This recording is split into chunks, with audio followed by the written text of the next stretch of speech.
Okay, good evening, everyone, and welcome to the Simon Fraser University Goldcorp Center for the Arts in Vancouver for a conversation with artists Louise Noguchi and Midi Onodera. I'm Naomi Sawada, and I'm a member of the Asian Canadian Studies Society.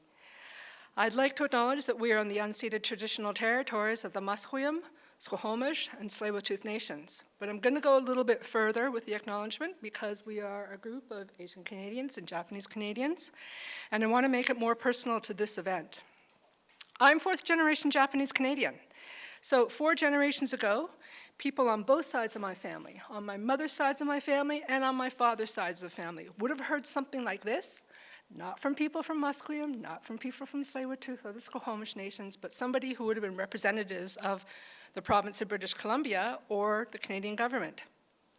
Come to this part of the world. You will have a better future lives for yourself and for your future families. So I have fishermen on one side of the family, and on the other side of my family, I have boat builders and people who build buildings and do renovations. And we have fished in Musqueam waters and Heiltsuk waters up and down the west coast, taking fish from waters that was not ours to take. And we have also built boats and buildings on land and lumber with materials that were not ours to purchase, on Musqueam territory as well as on the Tanaha. I come from Nelson, British Columbia.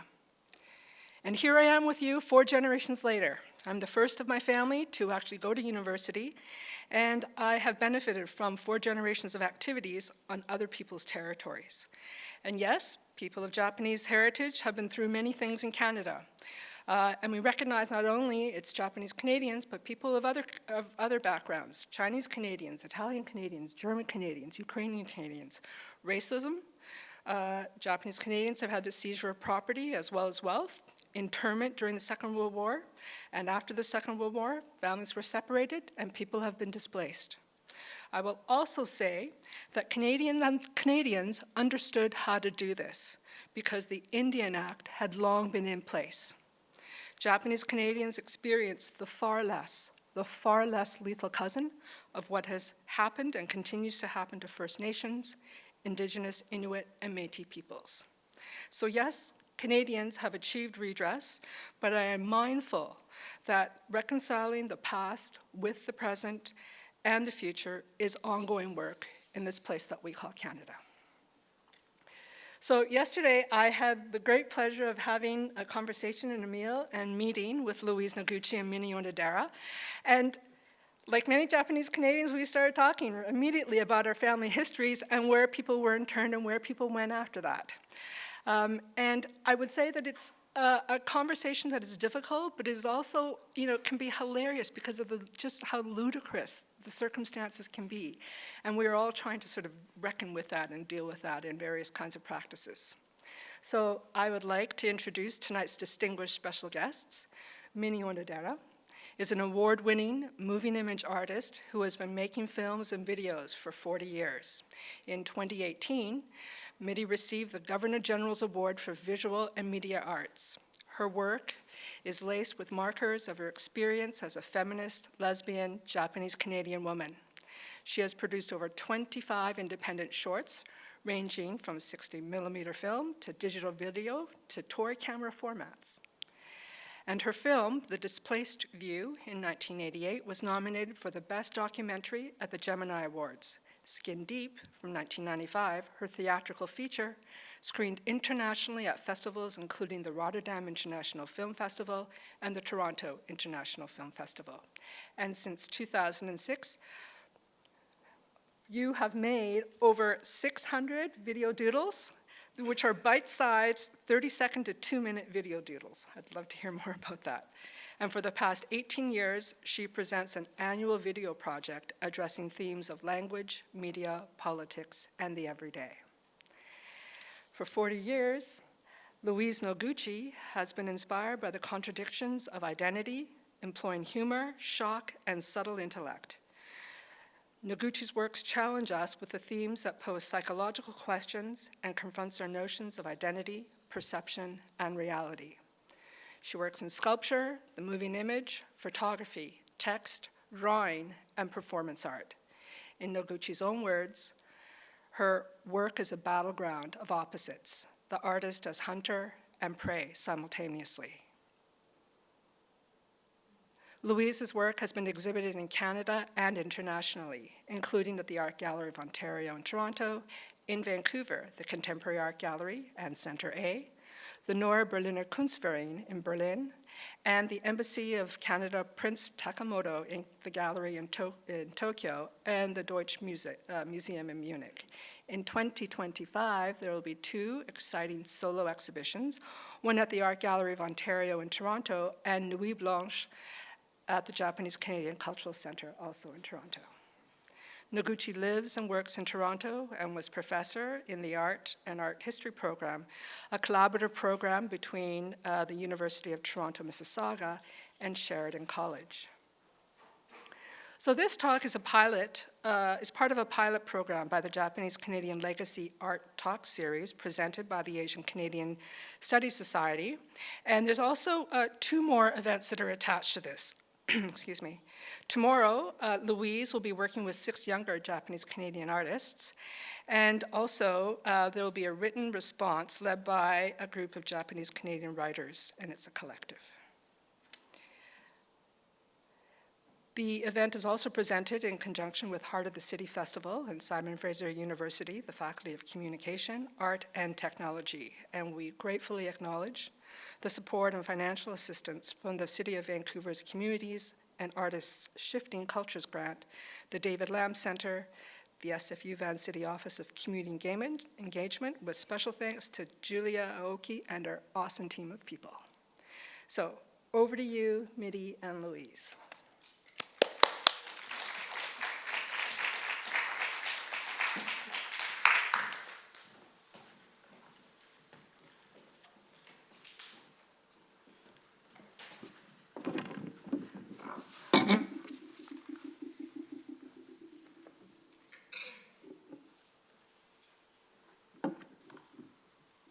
Hello. Sorry, I have to do all this tech thing before we get started, so I don't go on and on and on.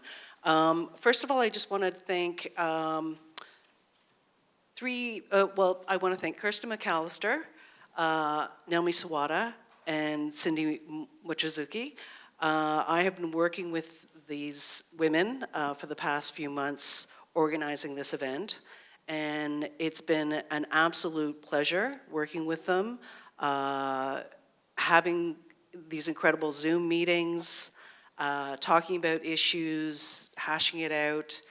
And for me, it's been really interesting because I think that for many years, I haven't really sort of dealt with the idea of what being a Japanese Canadian means. And hopefully tonight, we'll sort of discuss these issues back and forth through the context of Louise's work, which I've really gotten to know in preparation for this discussion today.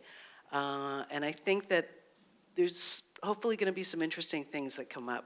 And we're going to use her work as kind of like a framework of discussion, but not necessarily delve into the work specifically. So Louise, you, as Naomi said, have been working for over 40 years in a variety of disciplines. And we're going to talk about this still coming up. But I think I have to come back for a second and talk about what we discussed and what we always discuss when we're kind of like on our way to Vancouver. And that's being from Toronto. There is this kind of idea for me, and I'm not going to speak for you, but for me, that every time I step foot in this province, I feel like I'm on enemy territory. I feel that I'm unwanted. I feel that I am the hunted. So how do you feel, Louise? I might have felt that in my first few visits to BC. I do remember a curator asking me if I wanted to see anything, and I was kind of curious about seeing my father's old house because I had his address, but then I shied away and I said no. So there was always that, but now when I come back to BC, I'm kind of looking for all the places where my parents went to, or where they talked about, because they both have passed away, so it's almost like they are ghosts, but maybe I would like to feel their presence again, which might sound kind of strange, I don't know. So in that way, that's how I connect to it, or maybe that's just an easier way to be in enemy territory. I'm not sure. I have felt that we talked before about in Berlin that my niece loves Berlin, and but I told her, when I go there, for me it's like ghosts. It's the history, it's the past, and it's very hard for me to be there. For sure, and I think that, the work that you've been doing is so interesting in the way that you've embedded the idea of the hunter, the hunted, into your work in so many different forms. So, you went to Ontario College of Art before it was a university, and you graduated in 1981. There was some overlap between you and I. Yes. But I don't remember you at all. And I think that, I know you remember me. I remember you. But well, I'll tell that story later. But I think that, for me, maybe I didn't remember who you were because I think I was so busy still trying to be not Japanese. I was still trying to be white. I was still trying to be part of the status quo that I envisioned. And I think that was really ingrained into me by my parents, who grew up or pretty well moved to Toronto after the war. And my mother says, you need to assimilate. You need to assimilate. You need to be better than anyone else. You need to, just be better than anyone else. You need to be capable of surviving, Oh, okay. And I think that that's part of the whole idea of assimilation. But your work, the first series that you did, I guess, is this work. Can you talk a little bit about this work? Yes, so this was when I was at OCA. I think it might have been my third year, and it was exhibited at a commercial gallery, which later became the gallery that represented my work. But so when I was in high school, I had heard about the camera obscura room, and so I thought, oh, I want to make that. But the only place I could make it was in my bedroom.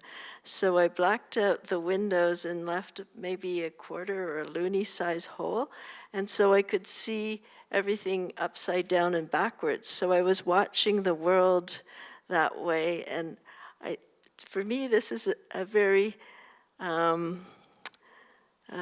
maybe a very close experience to being the other, like you're always watching other people and maybe not participating. So I got to watch other people, like, oh, that is my neighbor, he's walking his dog. Or, you never can look out the window and stare at people, but when they're on your walls, you can examine what they're doing, etc. And then every day I'd notice he'd go at the same time, different things like that. So I wrote different things for each photograph. I photographed the room as it was, and it related to one part. I think I was relating it to like being a bunraku puppetry artist, or like not the idea of not pretending not to be seen in some ways by wearing all black. But I kept it up for a few weeks or a month, but then I decided to take it down one day because there was snow on the ground, and I realized the opposite effect could happen if the lights were in my room really bright, that my figure of me undressing or doing whatever could be seen in the snow below my window. And even though it's not quite possible unless it was a really bright light, I just thought the concept of that just freaked me out. The idea of being seen. And a lot of my work is about opposites, so black and white, light and shadow, inside, outside, hunted light, which kind of came into my work later on.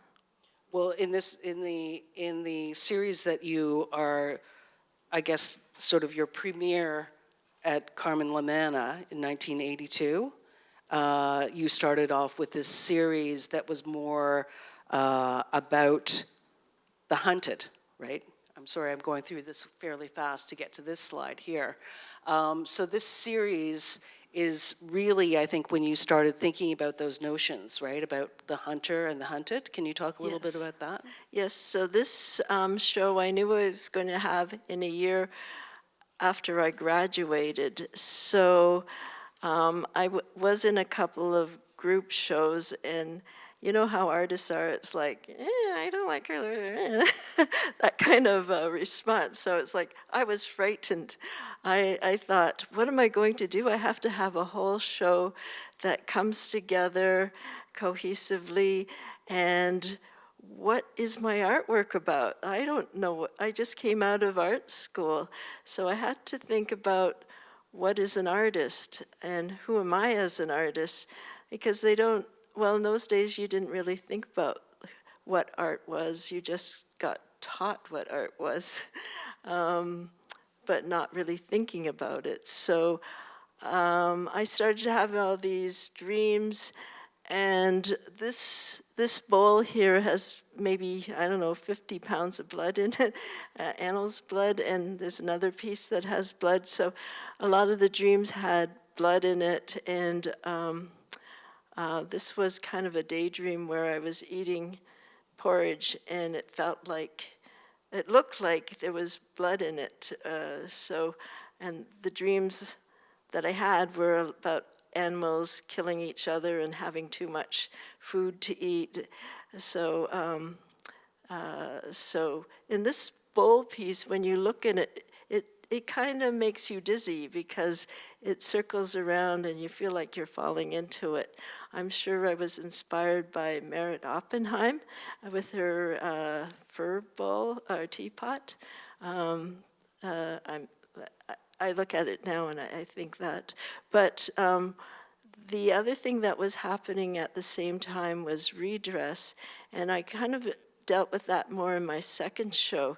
So having these dreams, but also looking up at the Jensen history of art to look at, like, what is art? I had to figure out what is art. Okay, I make objects. Is an artist a person who makes objects? Is that how you would define an artist? And I looked at the first images, and they were of the paintings on the caves in France and Lascaux. And I was thinking that the idea of the artist as hunter, that maybe the artist isn't always noble, maybe the artist or heroic, but maybe the artist is also somebody that you might have to be wary of, because at that time it was a kind of a transition in art where a lot of artwork was abstract or non-representational. It was going into representational work, and some of the work was quite racist too, the imagery of Asians or Black Canadians, and I just thought, oh, that's a territory that I don't feel as an artist I could draw or paint white people. So I realized that boundary, and I was thinking that with redress, historians could then not say that we were the enemy alien if we had that apology. And also, I felt that an artist had to be responsible for their work. So even if it might imply something that they didn't intend, are you still responsible for that? Same as historians. And so that's why there's all these things coming together, these dreams, history, thinking about what an artist is, and kind of negating that idea of the artist as somebody does benevolent work to benefit the world. Anyhow, But I mean, in terms of that, like you decided to be an artist. yes. So who were your role models, if any, at that time, who were in the Japanese Canadian community? I knew of Kaz Nakamura, but he was a painter, and I wasn't really interested in painting. I didn't really have any. I had Nobuo Kubota and Peter Ma, who was Chinese Canadian. Both of those people were the only Asian teachers I've ever had in my educational life. So I found that interesting. And just to see somebody from your own community as a role model, I think that gets you to start thinking about, well, maybe I could make art, maybe I could become a teacher. So I didn't have any. So when did you get to know Aiko Suzuki? That was long after art school. She introduced herself to me. She was a very bold person. And Midi actually, she did a film about Aiko. And so she got to know her very well. But it wasn't until later. And there weren't many Japanese too at OCA or. Yeah, I mean, at that time, I think it's really important to remember that at least my parents were pressuring me into becoming a doctor or a lawyer or, an architect even, which there seem to be so many Japanese Canadian architects. And of course, I said no, I wasn't going to go that route, and I said I want to go to Ontario College of Art. And they said, well, you're paying for it yourself then. And I said, okay, fine, I'm paying for it myself. And I moved out of the house as quickly as I could and went to art college. Oh. So, I mean, but at that time, there were so few Japanese Canadians who were in the arts. So few even, I think, Asian Canadians in the arts. And it was not something that you would do. It was almost like, my daughter is an artist. That kind of feeling of, I can't hold my head up and be proud, So that was sort of the climate that we grew up in. Yes? My parents were a little bit more supportive. just actually, they paid for my tuition. Lucky. But it was only $500 for the whole year back then, and you could take as many courses as you wanted. Yes, because I was such a stubborn child, my parents couldn't say no to anything that I wanted or didn't want. They just have to agree. So, that's interesting about your remembrance. The other thing too, when I was at school, and I don't know if Midi has the same feeling, but if you did see another Japanese Canadian or even an Asian Canadian, but I did have some Chinese Canadian friends, but you would kind of avoid them because it was a time when, it was a very modernist time when, you didn't want to be taken for a Japanese Canadian artist. You didn't want to be taken as a female artist. Like females didn't want to be known as females who make sculpture versus just an artist. So that was, I think, something that we were both facing too. And you did a series that I'm going to show next, which is a really interesting one about compilation portraits that you did starting in 1995. And this series is quite fascinating, I think, to me, because you're literally weaving your portrait of you in with these murderers. Yes. Can you talk a little bit about that? Well, I first started reading this book by Jeffrey Dahmer's father, A Father's Story, and he was talking about how normal Jeffrey Dahmer was and how normal his upbringing was. And I wondered, oh, how did he end up that way, or how could I possibly end up that way? There was also a lot of murder stories that were happening at that time and pictures of murdered victims. So I was thinking about that a lot, and then I thought, well, I'd like to superimpose a Jeffrey Dahmer as a child picture from the book, and then my picture when I was a child. And then I did that, but it was just too creepy because it was something about doing things with children, even if it's your own photograph. It's just, I don't know, it's just creepy. So I went on to do other murderers and murdered victims. I was thinking about, instead of superimposing that, I would like to weave it together like one does kindergarten placemats, so that, because superimposing is too easy, and I was thinking of Jeffrey Dahmer as a child too, I think with my first work, thinking about that kindergarten kind of weaving activity, and a lot of my work does have a reference to craft. So this is kind of craft. Also, the bowl, because it's a ceramic bowl, and modernists would hate craft. So I think maybe I tried to sneak in craft, and I still do. Did you do crafts when you were a child? Is that the connection? Not so much, but he did make one of those volcanoes that, you know. I liked to make things when I was younger, and when I was at OCAD, I just liked to make a lot. How about you? Did you do crafts, or what was your I early... did. I was like very into crafts. I remember my father had a flower shop, and it was flowers and antiques.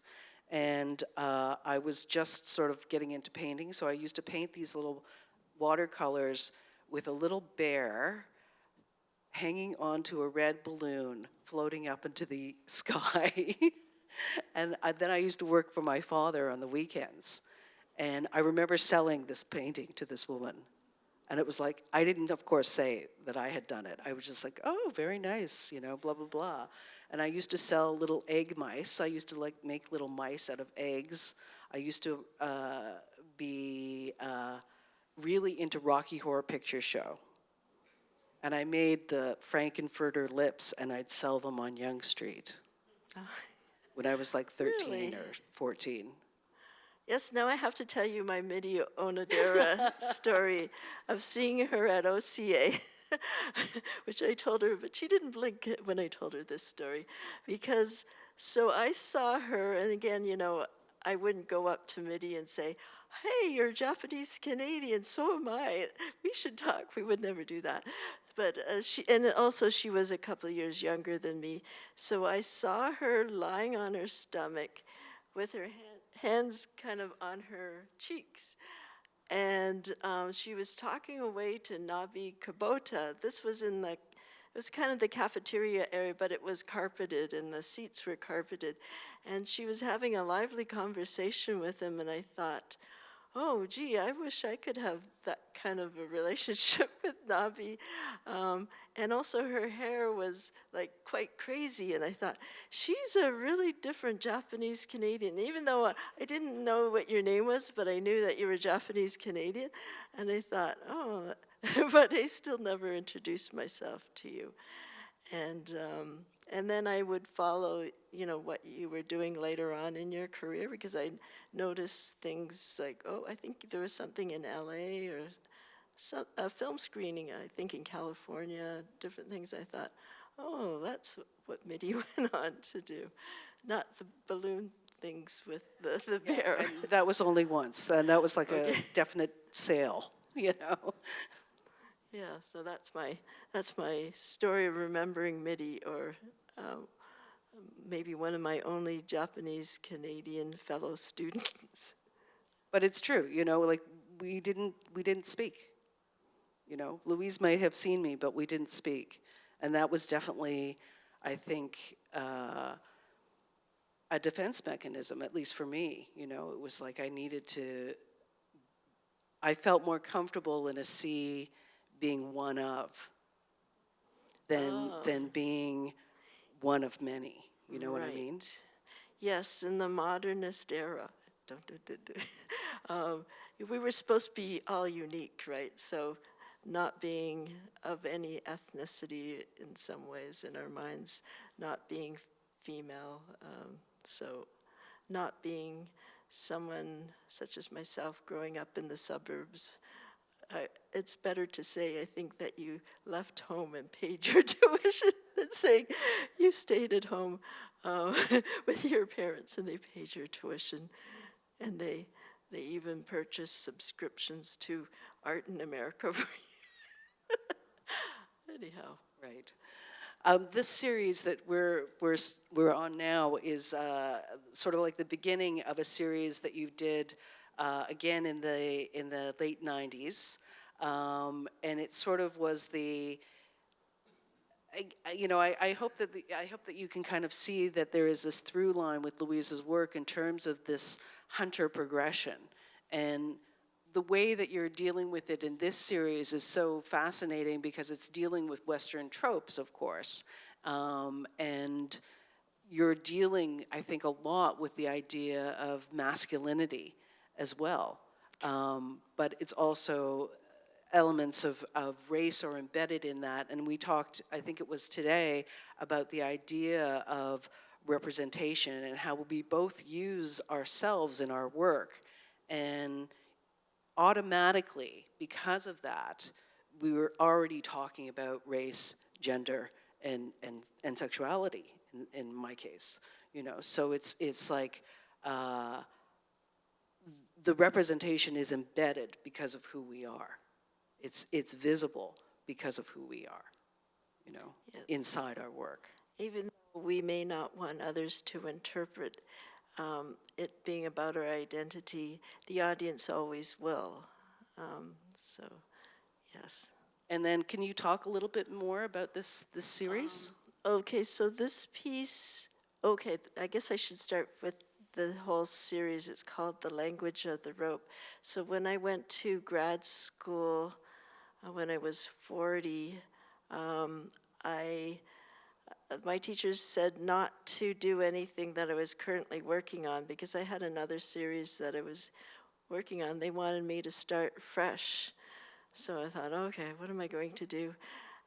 So I had made these Chinese knots for buttons in the summertime for an outfit, and I thought, oh, I'd like to make a large Chinese knot. So I went to the library. I always start off with something that might be beautiful and poetic, but then it gets violent. And oh, that's the other thing, is that my fellow students, because we had to show our previous work, and they all said my work was violent, very violent. And so then that hence became the theme for my thesis. They had decided, and I thought, okay, I guess I have to discover why violence is so prominent in my work and discuss what type of violence it is, etc. So I went to the library, and then I found a book on knots, but beside it was trick roping lessons, or how to learn how to trick rope like a cowboy. I thought, oh, that's interesting. Maybe I'll try to make a rope do a flat loop or some fancy trick, but I only got plastic nylon rope from Canadian Tire, and it didn't work. So I showed my advisors, and they weren't too impressed. So they said, well, you have to find a trick roping teacher. I don't know if it'd be easier in BC, but in Ontario, that was like, how am I going to find that? So, and I have to say, as a teacher, I realized later in life that teachers ask you to do something up here when they only really mean you to go to this level. So I said, okay, I'll look. And then I did phone the Ontario Rodeo Association, and they said, well, there's only 2 in Southern Ontario. One is the father, and one is the son. Okay, I said, could I take the son's telephone number? And he was not too happy to teach me how to do trick roping. So he made me explain why I wanted to do trick roping, and he thought that I was going to make fun of cowboys, etc. And so I could understand why he would be suspicious, and he was, so I kept telling him different reasons, and then I told him that I'm Japanese Canadian. I think it might have something to do with that history. And he said, he understood right away, and he said, oh, I can see the rope as corralling people during the internment. And so he instantly agreed to help me. But little did I know that he did, he also did whip cracking tricks and knife throwing and falling off a horse, trick riding, or where you stand on the horse, etc. But since my thesis was on violence, I thought, well, I've got to do something about all these different tricks.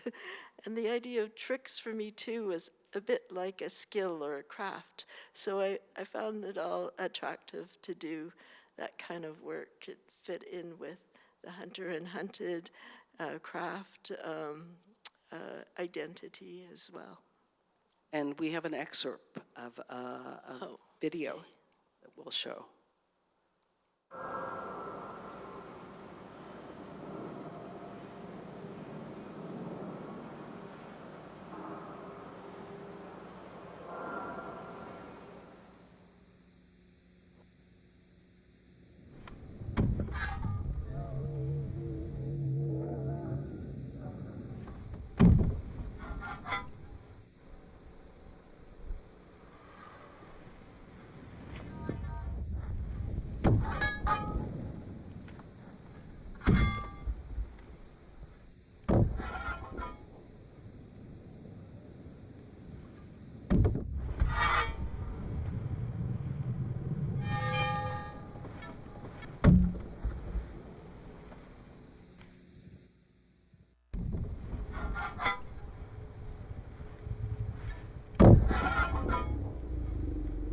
I should say it.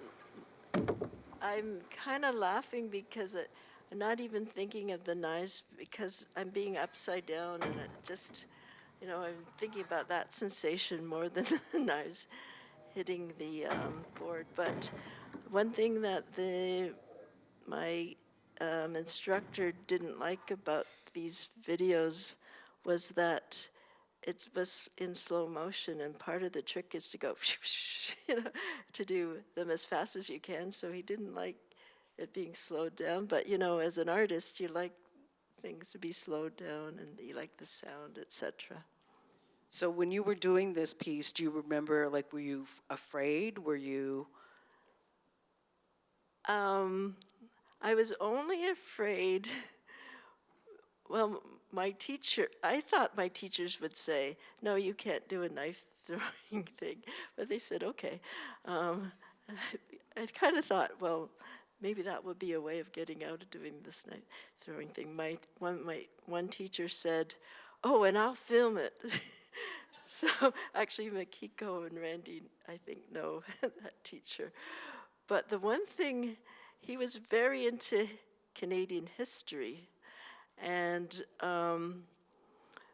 this teacher supported the FLQ, and so she started talking about that, and so you could see he was getting very mad when she was starting to talk about that. I was like, shut up, do you have to talk about that?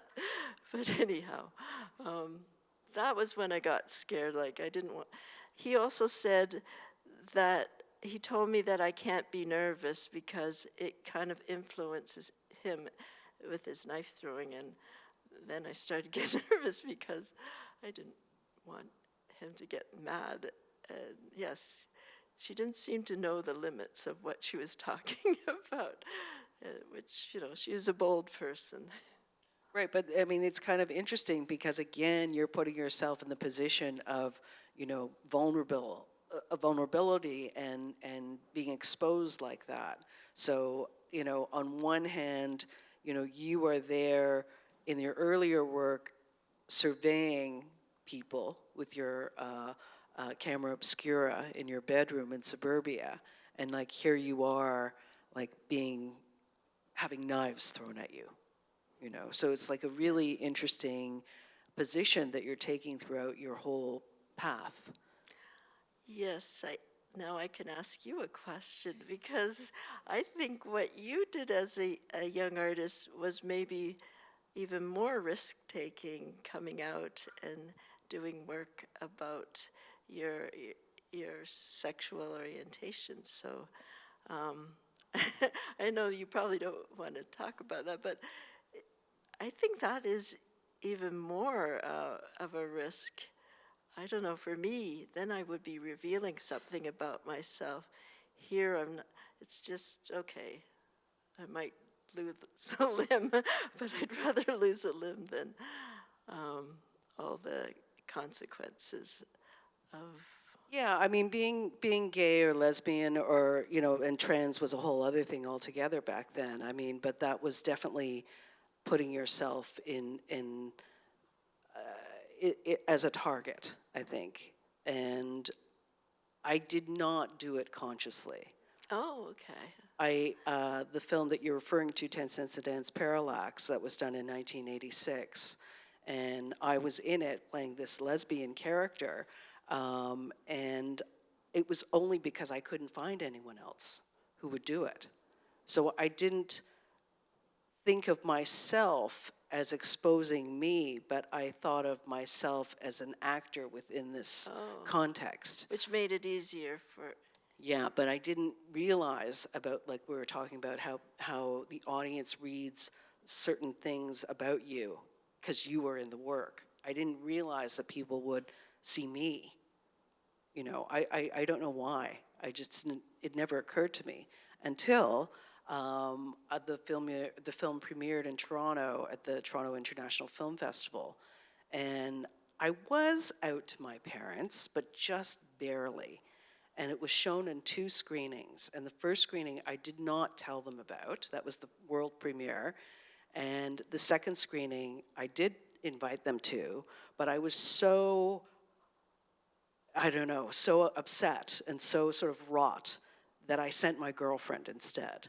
I didn't show up at all because I couldn't deal with my parents seeing me on the screen like that. I mean, it was challenging, no question. And I think that, you know, it's taken my parents, well, my father's passed away now, but I think finally after maybe 30 years, my mother's come around, you know. Yeah, you said she's 98 years old. Yeah, she's now. 98, so, you know. But I mean, and I do remember, you know, within the Japanese Canadian community, Aiko Suzuki asked me to speak at a conference. I think it was like an early Japanese Canadian arts symposium that the NIJC had put on in Toronto, room full of architects mostly. And I was there speaking about being gay to this room full of Japanese Canadians. And I was like, oh my God, what am I supposed to say? You know, it was so bizarre. I'm still kind of have the occasional nightmare about it. But it was like that kind of thing that you couldn't, you know, you could be Japanese Canadian, but you had to be a lawyer, a doctor, or something. You definitely could not be a lesbian or gay or trans, or, you know, you couldn't. That was just too much. That was unacceptable. Right. Architecture was kind of a ghetto. I also think photography is kind of a ghetto for Asian Canadians or Asians, North Americans even. But yes, so there's kind of a uniform. You can't be certain things, can't be lesbian. You have to,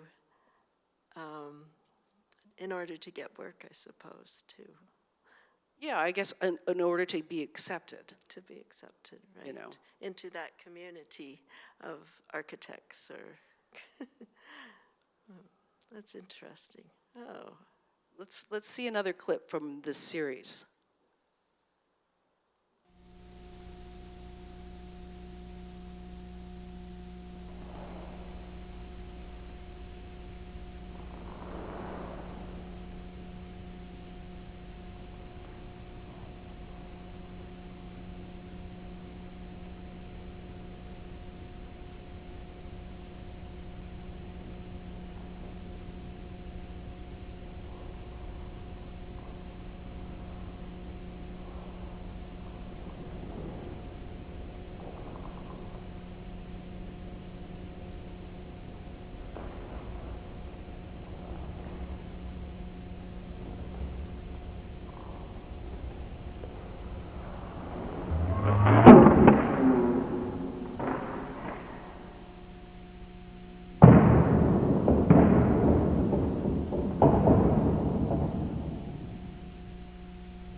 So that was crack? Is that right? No, that one, was it Or was it tricks? rope tricks? That was rope tricks, that's right. Right. It was the first video I did with any kind of Wild West kind of entertainment. So it was in SVHS, which was like, that's the school's best camera. I get, yes. So that was before I was taking trick roping lessons. So apparently I'm not doing it correctly, but trying to lasso these objects. But it's interesting, the slow motion carries through from the first work to this work, and then, of course, to this clip, which I'm about to show you, which is crack.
So one of the flowers that you used in that was a chrysanthemum. And the Yes. chrysanthemum, of course, is the flower of the royal family, I believe, Japan. And you were also wearing a hori jacket, is that right? Yes. Can you Yes. talk about those two symbols? Well, I was going to just have the flowers being chopped off, and I wasn't really thinking so much about the symbolism, but I did understand the symbolism. My mother was kind of shocked about the chrysanthemum because of World War II, and that's the beginning of, well, the Japanese bombing Pearl Harbor, and then the ending of the war with, and so she was a bit, she was very worried about that, how people would perceive that. But the reason why I'm wearing a haori is when I was at grad school, my teacher said, well, you can't, I did a test run of what it might look like. And my teacher said, well, you can't just wear an ordinary outfit, like, because it's, performance artists often are thinking about what they're wearing, because that also affects the performance. So you need to think of something to wear. And I had a fellow student doing the videography, and his name was Nelson Yee, and he was from Hong Kong, so I showed him different outfits. I said, well, what do you think of this? What do you think of that? And then he pulled up the haori and he went, oh, yes, because it was kind of a frightening symbol, I think, for him, because, you know, I guess he must have watched a lot of Kurosawa movies, you know, samurai, but also the Japanese colonizing, trying to colonize Hong Kong too. So that symbolism of Japan was something I didn't think was that ingrained in him. He didn't hate Japanese or anything like that, but I didn't see the power of that, or I don't think of it, because I don't know. I always think of myself as Japanese Canadian. I don't think of myself as being Japanese. So I wore that, and then of course that brings out the chrysanthemum even more. And so I have really, I set up these things kind of like in the film that you were talking about, but you don't realize how people will interpret it. I thought it was a very powerful imagery and the sound and everything, but sometimes what you don't plan can be more powerful than what you do plan. Yeah, and I think it's almost like, I'm sure there are people in the audience who are also artists, and I think it's almost like a happy accident, intuition, unconsciousness, whatever you want to call it. It's like you're setting up these kinds of events or these kinds of things to occur, and then something magical happens in a way. Magical, or I do worry about triggering things too. That also, well, the sound. You worry about that, or Well, do I you? worry about it now. I don't know, but my work is all violent, so it doesn't matter. I don't know. That's my bad excuse. That part of my thesis was what did violence do in my work, and I didn't want it to trigger people, but I don't think you can help that. But I wanted it. I thought of my work as being a warning about violence, but possibly it's just I'm attracted to violence, and I have to figure out why that is. Well, we have this last piece, this last section, document, which is kind of interesting in terms of your mention about violence, because I think that these photos are really quite interesting as far as this attraction, I guess, to violence, but in a very performative way, you know. True. I found this fellow. I went to all these Wild West shows in the United States and photographing the gun shows. And I was also, I teach photography, so what's that famous idea of, capturing the moment or, anyhow, I thought, well, that's great. I can take these photographs, and if I don't capture the moment, I can come back for the next show because they repeat it. But for me, they were kind of funny. The fellow with the fingernails, I love because people somehow think that that's me spinning the gun, but it's this fellow, he took off his gloves to do the gun spinning, and then like, whoa, I'm in a Wild West show, and this guy has painted fingernails. This was around 2005. I thought, oh, that's amazing. There's a lot of things I don't, ideas that maybe stereotypes of, say, cowboys, etc., that perhaps this is the same guy falling from the roof that, I think his name is Trevor, but they all had like bad names, like, I don't know, but so anyhow, it was a learning experience into a different community.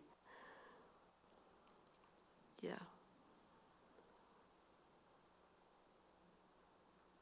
I mean, I love these photos because they are so theatrical, so posed, and yet they're like movie stills, you know. They're sort of like hyper real in a way. Right. And it projects what I think America wants to think of itself too. So I find them funny. We have another video excerpt, and this is from a video that you did called Searchers. It's from 2016, and this is actually one of my favorite works of yours. And I think it's interesting how you've moved from photography We didn't include any of your sculpture work in this presentation, but definitely you've done sculpture work, photography, performance, and your stream of video has dealt with not only documentation for performance art, but I would say verging on narrative, but in a very interesting way. That's why I think Searchers for me is such an interesting piece, because it's, I can see traces of the Western influence that we just saw. And I'll just sort of like show you the clip and then we can talk about it.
So in that piece, you're really anthropomorphizing the tumbleweed and calling attention, I guess, to the idea of the immigrant as the tumbleweed.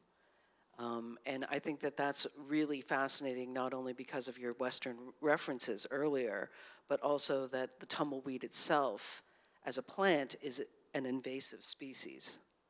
So can you talk a little about that? It's invasive because it rolls and spreads seeds everywhere. So I like that symbolism. I liked the idea that the tumbleweed is often a joke, or it's kind of ignored too.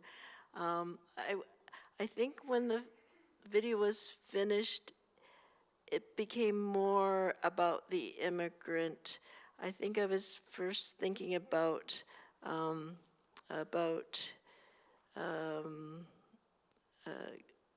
anybody of color, that they're kind of the other, and maybe not noticed, or maybe not or ignored, etc. So I like the symbolism of the tumbleweed, and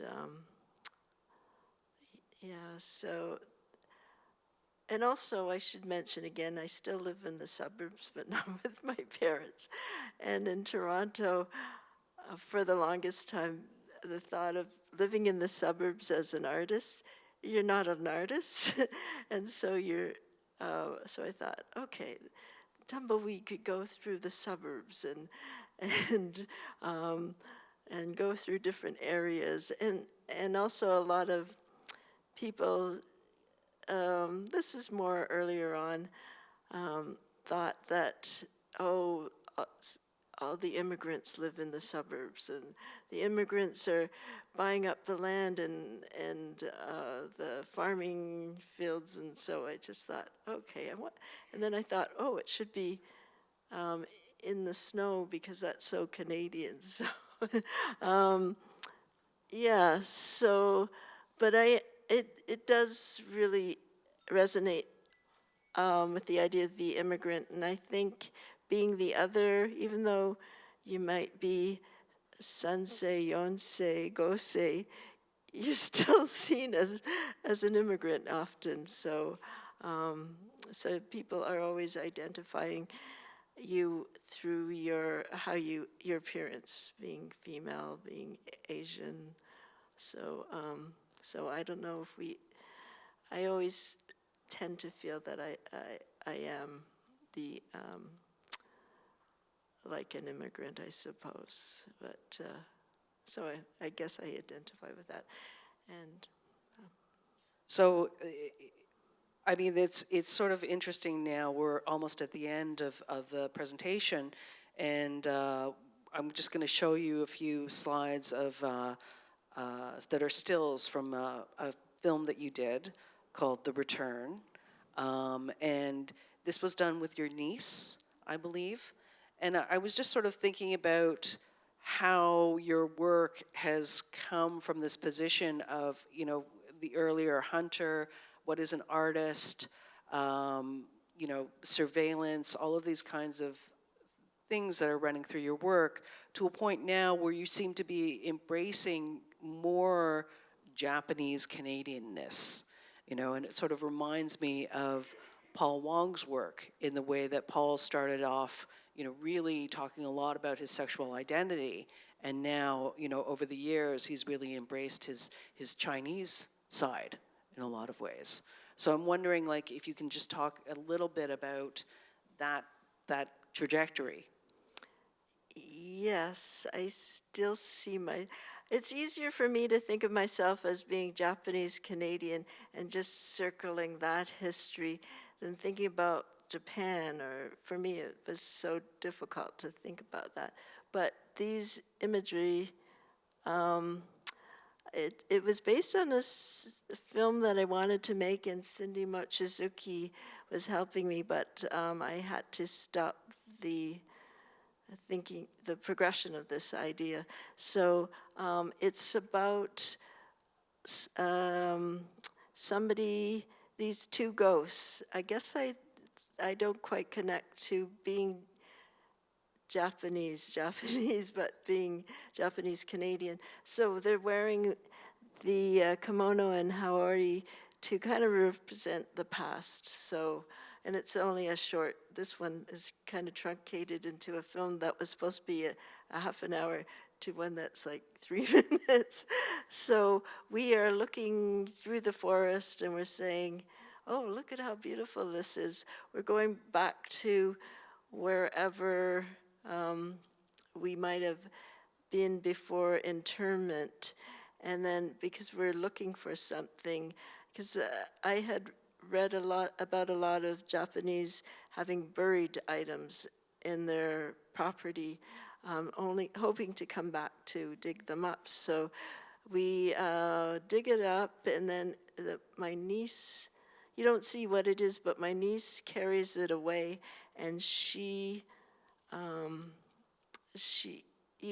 the thought is it could be an item that was left over, but it could also be the burden of this history, or that she has to now carry on. So, because, you know, there's so much trauma still with the internment that yet how do you speak about that, but then not, you know, not everybody has trauma with that, but also just I just wanted it to be, well, what is she carrying away? And then you have to think about what it is that she's dug up and carried away. But it's definitely, I think, trauma is we all, to certain degrees, face that, I think, as Japanese Canadians, and that's a really hard thing to look in the mirror and deal with. And I think that sometimes I was thinking about that today as we were in Steveston, and I know nothing about that area. I know nothing about the boats or those people or what they faced. And to be there and to be in that environment was really moving for me. It was very, I don't know how to describe it. It was kind of like heartbreaking in a way, you know, because right in front of you, you saw the ghosts and you saw the memories and I felt that. I really did feel that. And we kind of had that incident Yes. today where we kind of went through a ghost experience. What was that? Well, we were in the Murakami house, and we were very luckily had Mimi from the city of Richmond, I guess. She was our tour guide, and we were looking in the Murakami house, and in the section of the kitchen, I guess it was sort of like the pantry with a bunch of china, porcelain cups, saucers, and everything. And we heard this, it was like very... But louder than that. I can't quite do it with the thing, but it was like, you know, very rapid, and there was nothing, there was no other movement, nothing, except that sound. And we were talking about what kind of ceramics they would have had.